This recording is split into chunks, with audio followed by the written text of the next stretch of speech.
नमस्कार. आपल्या प्रश्नोत्तर सिरीजमध्ये एकाने विचारले, झेडपी टीचर वर्गात दारू पिऊन उशिरा येतात, सगळ्या झेडपी शाळांची स्थिती खराब आहे, मुलं कोणत्या शाळेत शिकवावी.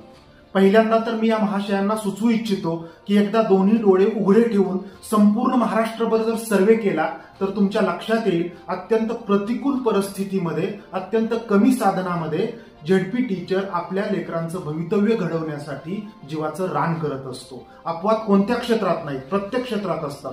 पण 100तला एखादा नालायक वागला म्हणून सरसकट सगळेच शिक्षक खराब आहेत असं मानणं हे अत्यंत चुकीचं आहे असं मला वाटतं.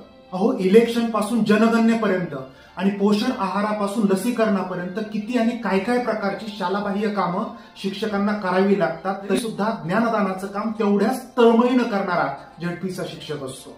लांब कशाला, सरकारने फक्त एक इलेक्शन किंवा एक जनगणना झेडपीच्या टीचर शिवाय घेऊन दाखवावी, कारण कोणत्याही वशिल्याशिवाय स्वतःच्या टॅलेंटने, स्वतःच्या मेरिटने त्या पोस्टवर झेडपी टीचर बसलेला असतो. आणि जिल्हा परिषदेच्या शाळेच्या बाबतीतच बोलाल तर गावगाड्यामध्ये ज्ञान देणारं, संस्कार देणारं, गावाला घडवणारं आणि देशाच्या उज्ज्वल भवितव्याची पिढी उभं करणारं, त्याची बीज पेरणारं केंद्र असतं, केंद्र झेडपीची शाळा. म्हणून जिल्हा परिषदेच्या शिक्षकाला नावं ठेवण्याऐवजी त्याला सलाम करूयात आणि बिनधास्तपणे आपली मुलं जिल्हा परिषदेच्या शाळेत घालूयात.